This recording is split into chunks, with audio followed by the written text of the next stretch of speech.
Hi, everyone. I'm Laura Ingraham. This is Ingraham Angle from Washington tonight. All right, the billionaires' brawl may be up in the air, but Elon Musk's still egging on Zuckerberg.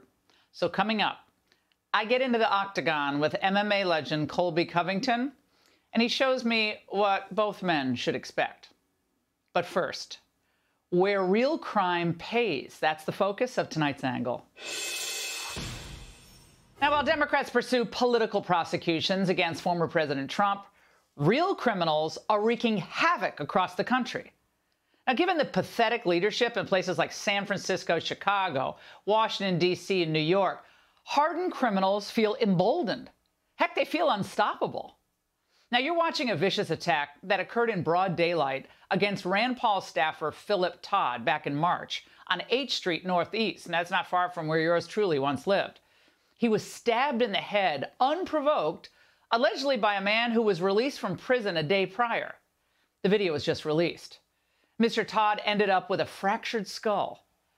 As Democrats spend tens of millions of dollars, Lord knows how much every year, to investigate one man, violent criminals are terrifying D.C. residents. I just thank God to survive because, it was not easy. I can't believe I survived as well. When I saw the video, after and after, I keep looking myself, look for my hand, do like this, just try to believe I'm alive. I mean, for some reason, God saved me. He's an Uber driver from Iraq. Too many haven't been saved, though. D.C.'s murder rate is the highest it's been in 2 decades. Now, in response, have we seen a change in the permissive attitude, policies, laws toward crime that's frankly destroyed what were so many once habitable, nice to live urban areas? No, none of that's happened. Instead, we get meaningless platitudes from Democrat mayors like D.C.'s Muriel Bowser. Know that many common sense solutions are necessary to fill the gaps in our public safety ecosystem. We also know that we continue to need a policy environment that supports effective enforcement and reduces crime. And we will continue to work with the council to make sure we have the right policies, tools, laws, and investments to drive down crime. Wah, wah, wah, wah, wah.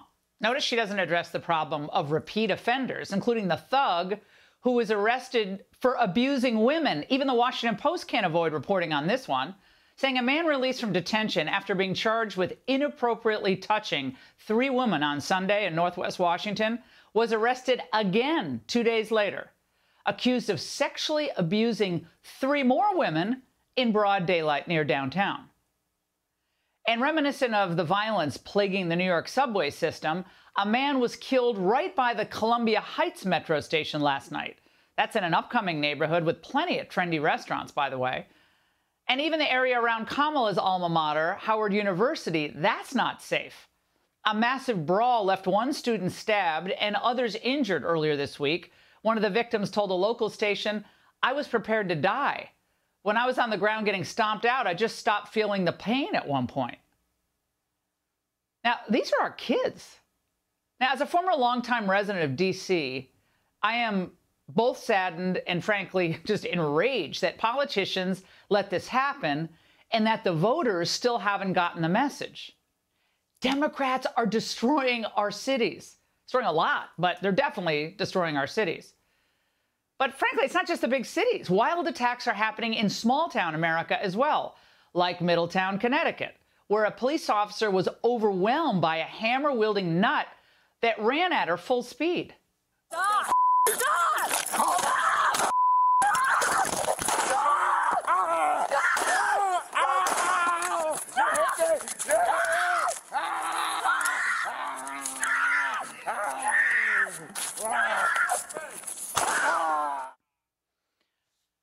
Did she hesitate to shoot him because she was worried about being prosecuted herself and the anti-cop atmosphere that has swept the country? Who knows? But you gotta wonder. Now, as for New York, it's become one big giant psych ward, except where the patients are armed and where there are no burly attendants to restrain them. The following is an example of what police in New York have to deal with all too regularly. This is a 31-year-old freak who sideswiped Long Island cops after holding a gun in the air and pointing it at his head. She got a gun, yo. Yo, chill, son. Yo!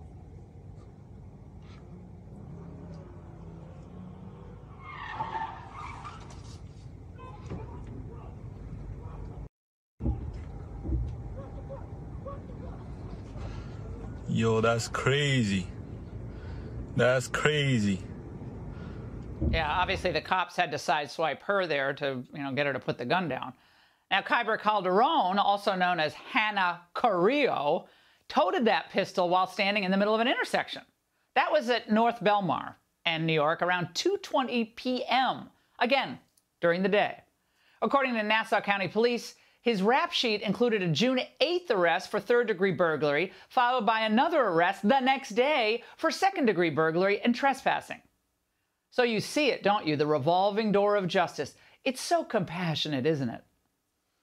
And things are upside down completely in Chicago. Police supervisors there are telling cops on the beat to just avoid chasing criminals involved in organized street muggings. Now, by the way, the result of this hands-off approach, well, the offenders in this case drove away to commit even more crimes. Duh. Law enforcement can't keep the peace, and police cannot maintain order if they themselves are handcuffed by politicians that they answer to. And as the great Charles Murray notes, it all began when so-called broken window policing stopped. In a group of 34 of the largest U.S. cities, homicides surged 30% in 2020. Daily life in some cities evoked the menace and decay of New York City in the 70s and 80s. And as of 2020, arrests for broken windows offenses since 2013 had fallen by 74% in New York, 77% in Washington, 81% in LA, and the collapse of broken windows policing was accompanied by a broader retreat from law enforcement in all three cities for felonies as well as misdemeanors. Well, the designation of perfect criminal's paradise, however, still has to go to San Francisco, right? Where the owner of the iconic 166-year-old Gump's department store is trying to sound the alarm. If you can't get around, and when you're trying to walk the streets, you step over needles and human waste and often bodies on the streets, it makes it an unworkable business environment. These kinds of things are incompatible with successful business, and if that's something that businesses have to do to depart, it's just tragic. It's really tragic. Here's the bottom line. Democrats believe that any American who works hard and tries to build a better life for themselves and their family, probably a fascist, maybe even a Trump supporter. They prefer criminals because they believe in America, high crime rates are what we frankly deserve at this point. And now, for too many Americans, that's what you're getting. So if you live in one of those places where crime is out of control and seems to actually pay for most criminals, you have to hope that the voters turn on the Democrat Party, because until they do, this situation will continue to deteriorate.